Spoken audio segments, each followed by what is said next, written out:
Pumunta nga kami ng terminal para kumuha nga ng ticket papuntang Laguna. Matagal-tagal na rin nga itong video ito at sobrang tagal na nga talaga. Naghahanap din nga ako ng mas mura nga pong ticket. Sa una nga ay nagtatanong-tanong muna nga ako kung saan nga may mas mura. Kailangan maging practical nga talaga, kaya ito na lang nga yung napili namin para nga po makapagbiyahe kami. Gabi pa naman ang gusto kong biyahe pero nakapagpa-reserve na nga ako ng mas maaga. Sa magtatanong kung saan nga ito, dito nga yan sa Terminal Kairiga. Bali, 3 nga kaming nagbiyahe, ako at kasama ko rin yung tita ni Musumi. Yung pupuntahan nga po pala namin ay sa may Santa Rosa, Laguna. Habang nasa biyahe nga kami ay sobrang behave naman nga ni Musumi at hindi naman nga mahiluhin. Gabi naman yung pinili kong biyahe para matulog lang nga si Musumi. Pero nung hindi pa nga siya tulog ay puro halos food trip lang nga ang ginawa nito. Sobrang tagal ng biyahe na nakaupo nga at eto nga nakarating na nga kami sa may turbina. Inumaga na rin nga kami sa biyahe sa sobrang tagal nga ng biyahe. Bali alam ko naman nga kung saan nga kami pupunta kaya hindi na rin nga kami nagpasundo. Nung wala pa naman si Musumi sa buhay ko, ay dito ako nagtatrabaho sa may Santa Rosa, Laguna. At ang trabaho ko nga po pala dito ay isa nga po akong factory worker. Halos 3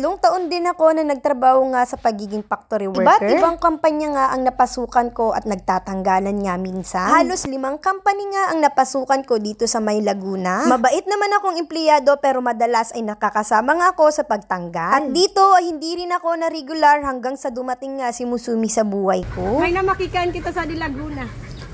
Sa magtatanong kung ano yung pinunta ko dito ay may binyagan at isa ko sa ninang. Minsan lang naman ni Musumi yung bibinyagan kaya pumunta nga kami dito. Dito rin ay kumukuha na nga ako ng aking makakain para hindi na nga ako pagsabihan pa. Papakainin ko na rin si Musumi kaya kumuha na rin ako nitong paksiw. Kahit nandito kami sa Laguna ay pil na pil pa rin nga namin ang pagiging probinsya. May nanganipo palang kamo magkain. Nauna na nga akong kumain para makapagtulong naman nga ako doon sa loob. Sa ngayon nga ay gusto ko pa naman makabalik nga dito sa Laguna at makapagtrabaho. Kaso, mas inuuna ko muna nga si Musumi. Pagkatapos rin pala namin kumain, eto ay tumulong kami sa pag-aayos nga nito nga pong simpleng design. Gaya din ng sabi ko, pinsan ni Musumi itong bibinyagan na si Luis. Sobrang cute nga talaga at ito nga talaga ay sobrang bait. Habang naglalagay ako ng lobo, ay tumutulong din nga si Musumi sa pagbibigay din itong mga lobo. Kasama ko rin dito ang tita nga ni Musumi. Dito ay nakapag-prepare na rin ako ng sarili ko, magbibihis na lang ako papuntang simbahan. Eto rin ang unang biyahe ni Musumi na malayo-layo at dito nga sa Laguna. Ako naman, sanay na rin ako kung saan-saan niya napupunta. 1 taon ako na nasa Cebu City at 2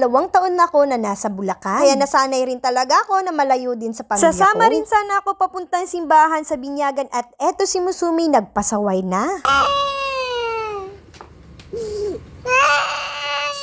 Kaya ang ending yung mga kaganapan sa binyagan ay hindi ko na rin nabidyoan. Matagal nga si Musuming kumalma at wala na rin akong ganang magbidyo at halos patapos na nung mga araw na yun. At sa mga laging nakaabang nga sa mga vlog ko ay alam yung si Musumi ay laging tupakin. Wala talaga akong videos doon nga sa mga kainan at doon sa bininyagan. At etong video ito ay kinabukasan neto pagkatapos ng binyagan at tumulong na kami sa paglilinis ng itong mga kaldero. Sanay na sanay kami dito sa pagtulong at gayang-gaya nga sa probinsya tulungan pag may mga okasyon. Madami din nakaganapan yung nangyari nung nandito nga kami sa Laguna at yung iba na upload ko na. Nakakamiss lang ulit na magtrabaho at gigising ka ng napakaaga at uuwi ka nga ng anong oras na. Pag nagtrabaho ka kasi talaga dito ay gigising ka nga ng alas 3 at kailangan nakapag-prepare ka na at maiiwan ka ng shuttle. Madalas din nga na naranasan ko na naiiwan ako ng shuttle. Kaya ang ending ay magkukommute na lang ako papunta sa aming company. Kailangan ay sobrang aga ay nakaprepare ka na nga talaga at mag-i-start ang trabaho ng alas 6. Kaya madalas ay hindi na ako nakakapagluto sa aking boarding house kaya bumibili na lang ako at doon na lang nga ako kumakain sa company. Madalas din dito sa Laguna ay meron din mga overtime kaya nung oras ka na nga talaga makakauwi. 12 hours ka nga talagang magtatrabaho at papasok ka ng alas 6, uuwi naman ng alas 6. Kaso sa sobrang haba ng traffic ay makakauwi ka ng alas 8 at talagang antok na antok ka na. Kaya pagkarating mo talaga ng boarding house, tulog ka na at kinabukasan ka na ulit kakain.